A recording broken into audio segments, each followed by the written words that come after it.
அஸ்ஸலாமு அலைக்கும் வரஹ்மத்துல்லாஹி வபரகாத்துஹு. அன்பார்ந்த அனைத்து உறவுகளுக்கும் இனிய இரவு வணக்கம். மீண்டும் சர்ஃபான் ஆல்வேஸ் வித் யூ சேனலூடாக உங்களை சந்திப்பதில் மிக்க மகிழ்ச்சி. மீண்டும் மிக முக்கியமான பல தகவல்களோடு தான் வந்திருக்கேன். வீடியோவை கடைசி வரைக்கும் பாருங்கள். தெரியாத நண்பர்களுக்கும் மறக்காமல் ஷேர் பண்ணுங்கள். வீடியோ பிடிச்சிருந்தா ஒரு லைக் பண்ணுங்கள், சப்ஸ்கிரைப் பண்ணுங்கள். மறக்காமல் பெல் பட்டனை மோல் செலக்ட் பண்ணுங்கள். அப்போ தான் நான் போடக்கூடிய ஒவ்வொரு தகவலும் உங்களுக்கு நோட்டிஃபிகேஷன் மூலம் கிடைக்கும். ஆஜில் மிக முக்கியமான தகவல். ஃபோட்டோ எடுத்தால் சோலி முடிஞ்சது. அனுமதி இல்லாமல் இனிமேல் ஃபோட்டோ வெளியிடக்கூடாது. இராணுவத்தின் அதிரடி உத்தரவு. அதே போல் ஃபேக்காக ஃபோர்ஜரி பேப்பர் ரெடி பண்ணின, டாக்குமெண்ட் ரெடி பண்ணின ஒரு கைது. இதோ மனித வளத்துக்கான பொது ஆணையகத்தின் ஸ்பெஷல் பர்மிஷன், அனுமதி. அதாவது கஃபீல் 125% உங்களுக்கு கொடுக்கணும், பணம் கொடுத்தே ஆகணும். ஜாப்ரியா பகுதிகளில் அதிரடியான வேலை திட்டம், வீதிகள் புனர் நிர்மாணம் ஆரம்பம். பார்க்கலாம் அனைத்து தகவல்களையும். மார்ச் 1 இன்ஷா அல்லாஹ். ஆஸ்ட்ரோனாமிக்கலி அவங்க என்ன சொல்கிறாங்கன்னா, நோன்பு அல் அஜ்ரி சயின்டிஃபிக் சென்டர் அவங்க நோன்பு கன்ஃபார்ம் அப்படின்னு சொல்லியிருக்கிறாங்க. மார்ச் 1 பார்க்கலாம். பிறை காண்டத்தில் தான் மிச்ச டிஃப்ரெண்ட்டாக பார்க்கலாம். அதே போல் இதோ வஃப்ரா செல்லக்கூடிய வீதி, இன்றைக்கி காலையில் இருந்த நிலைமை இதுதான் சகோதரா அப்படின்னு ஒரு வீடியோ அனுப்பியிருந்தார் சகோதரர். ஓட்டுநர்களே, இந்த நாட்களில் ரொம்ப கவனம். வீதிகளை கிடக்கிறவங்களும் தயவு செய்து ரொம்ப கவனம். பாருங்கள், வாகனத்துக்கு ஏதாவது வியூ கிடைக்குதான்னு பாருங்கள் முன்னுக்கு.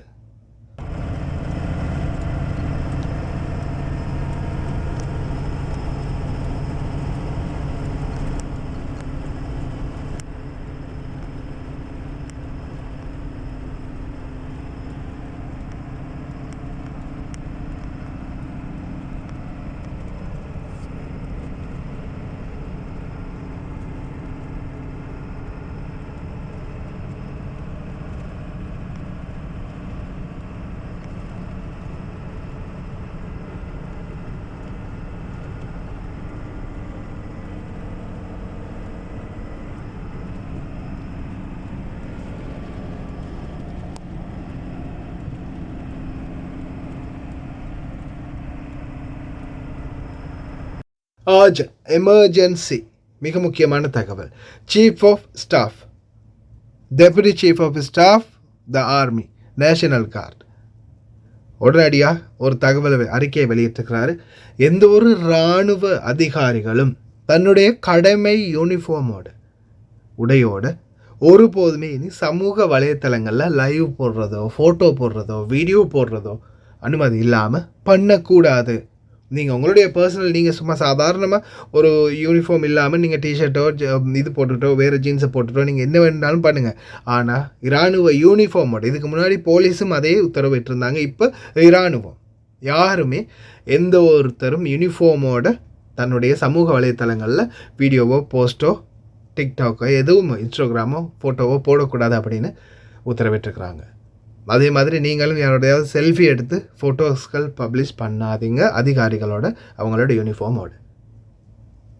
இந்த அப்ரூவல் பார்த்திங்கன்னா இதுக்கு முன்னாடியே நம்ம நிறைய தடவை தெரிவிச்சிருக்கிறோம். ஆனாலும் மறுபடியும் இதை ரெனியூ பண்ணி அப்டேட் பண்ணியிருக்கிறாங்க. கோயத்திலேயே மனித வளத்துக்கான பொது ஆணையகம். வெளியில் தங்குமிடம் வழங்கணும். தங்குமிடம் வழங்கினா தங்குமிடத்துக்குரிய கட்டணம் கஃபீல் வழங்கணும். இதுக்கு முன்னாடியே நம்ம மீட்டிங்கில் ஒரு வீடியோ ஒன்று, இப்போ ஒரு நிமிஷம் வீடியோ இருக்குது பாருங்கள். قانون داخل الكويت قانون زين وقانون قوي. Very good law in Kuwait and very powerful. الحين نتكلم عن الأمانة المنزلية. Talk about the most important. في كثير واجد زين. There's some good sponsor. يخاف من الله.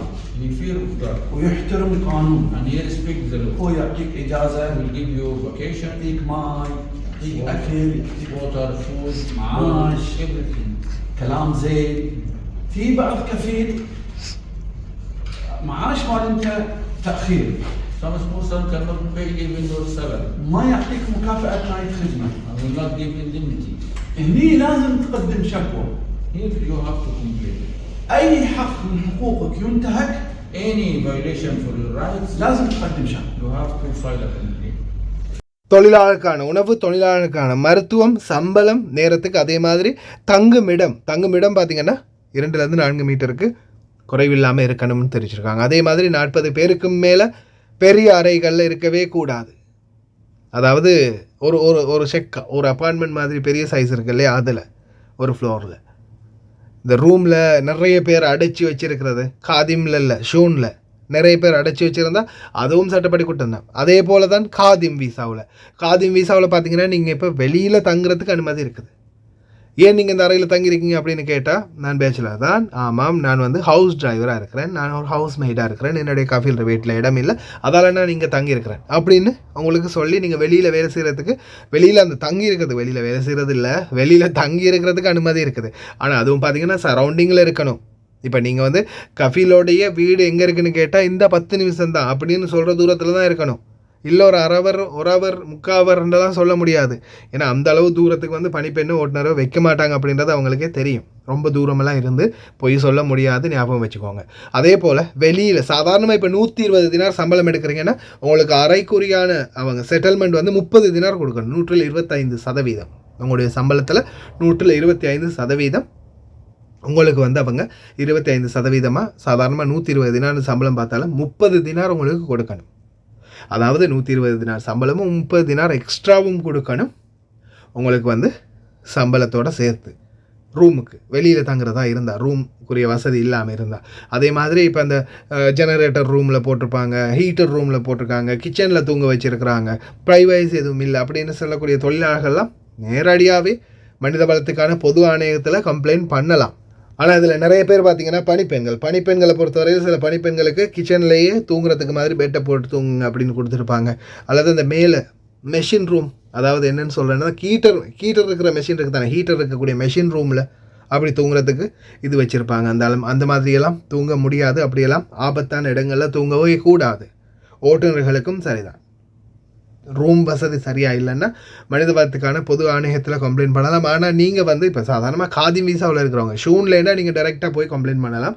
ஷூன்லேயே காதிமில் இருக்கிறவங்க நிச்சயமாக எம்பசி மூலம், அதாவது நம்மளுடைய பீரோவில் கம்ப்ளைண்ட் ஒன்று பண்ணி அது எம்பசி மூலமாக தெரிவித்து தான் நடவடிக்கை எடுக்கணும்.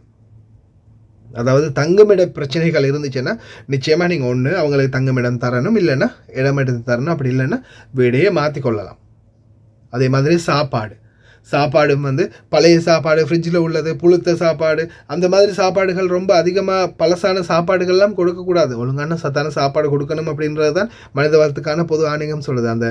அந்த யூனியனில் இருக்கிற லீடர் வந்து சொல்கிறத கேட்டிருப்பீங்க நீங்கள். சாப்பாடு, தங்குமிடம், எல்லா வசதியும் சரியாக செஞ்சு கொடுக்கணும். நம்மளுக்கான சட்டம் இந்த நாட்டில் நியாயமாகவே இருக்குது.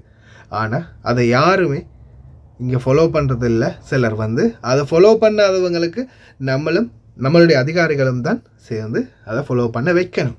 முக்கியமாக நம்மளுடைய அதிகாரிகள், தூதரகம், ஏஜென்ட்டுகள் தான் இதை மெயினாக கராராக ஹேண்டில் பண்ணணும். ஆனாலும் இன்ஷா அல்லாஹ் எதிர்வரும் காலங்களில் இதெல்லாம் சட்டபூர்வமாகவே அமுலுக்கு வரும் அப்படின்றதில் எந்த மாற்று கருத்தும் இல்லை. அதுக்கான முயற்சிகளை தொடர்ந்தும் நாங்கள் எடுத்துக்கொண்டு இருக்கின்றோம். உங்களுக்கே தெரியும், இந்த போனஸ் பிரச்சனையை கூட விரைவிலேயே இன்ஷா அல்லாஹ் எப்படியுமே ஏர்போர்ட்டில் போகும்போது சரி, அதுக்கு இன்னும் ஒரு ஃபார்ம் ஒன்று ஃபில்அப் பண்ணிட்டு போகிற மாதிரி சிஸ்டம் ஒன்று விரைவிலே கொண்டு வர போகிறாங்க தூதரகம். வெயிட்டிங் சூன், உடனே எல்லாம் செய்ய முடியாது இல்லையா, சூன் இஸ் பாசிபிள், வெயிட்டிங் இன்ஷா அல்லாஹ். அதே மாதிரி எஜிப்தியன் ஒருவரை கைது பண்ணியிருக்கிறாங்க, ஒஃபிஷியல் டாக்குமெண்ட் ஃபோர்ஜரி.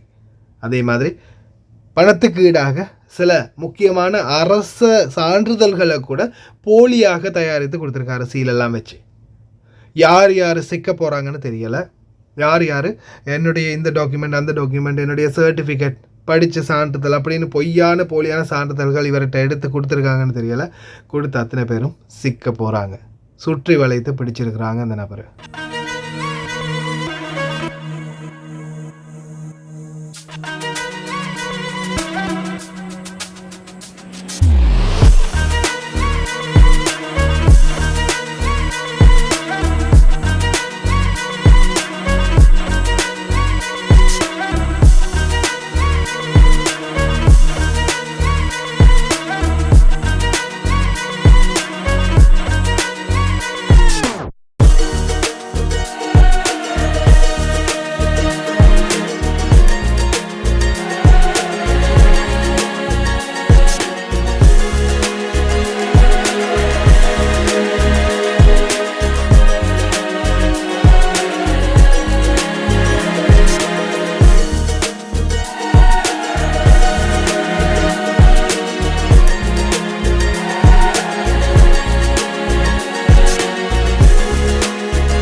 அடுத்ததா ஜாப்ரியா பகுதிகளில் இதோ டாக்டர் நூர் ஆல் மெஷான் அவர்களுடைய தலைமையில் அதிரடியான வேலை திட்டம், பராமரிப்பு வேலை திட்டம் ஆரம்பமாகி இருக்குது. இன்ஷா அல்லாஹ் எதிர்வரும் நாட்களில் நிறைய வீதிகள் வந்து, அதுவும் குறிப்பாக மந்தகாக்களுக்குள்ளே இருக்கக்கூடிய வீதிகள் அனைத்தும் உடனடியாக புனர் நிர்மாணம் செய்யப்படும் அப்படின்னு தெரிவிச்சிருக்கிறாங்க. இனி வரும் நாட்களில் குவைத்துடைய பல வீதிகள் மறுசீரமைக்கப்படும். அதே போல் வஃப்ரா சம்மந்தமாக நிறைய பேர் கம்ப்ளைண்ட் பண்ணியிருந்தீங்க. நானும் என்னால் முடிஞ்ச அளவுக்கு நிறைய தடவை பெட்டிஷன் வாட்ஸ்அப் மூலமாகவும் அவங்களுடைய ஒஃபிஷியல் வெப்பேஜ் மூலமாக அனுப்பித்தான் இருக்கிறேன். பார்ப்போம், இன்ஷா அல்லாஹ் விரைவிலேயே வஃப்ரா பக்கமும் சரியான சீரான ரோடுகளும் வர ஆரம்பிச்சிடும்.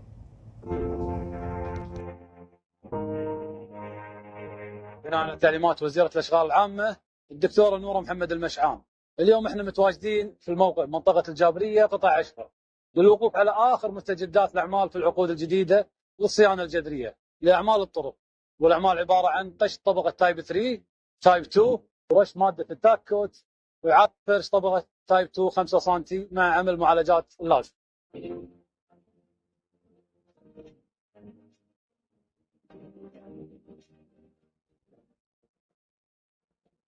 نرجو منكم متابعة الإدارة العامة للمرور لمعرفة الإغلاقات القادمة في مناطق وطرق دولة الكويت، وذلك لمشاريع جميع العقود الجذرية للصيانة والطرق تجنب الاختناقات المرورية.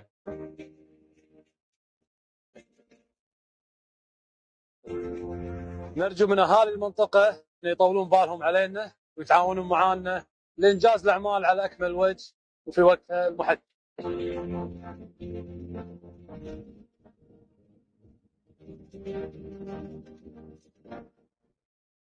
இன்ஷா அல்லாஹ் விரைவிலேயே தொழிலாளர்களுக்கான சரியான சாதகமான அமைப்புகள் இந்த நாட்டில் உருவாகும்.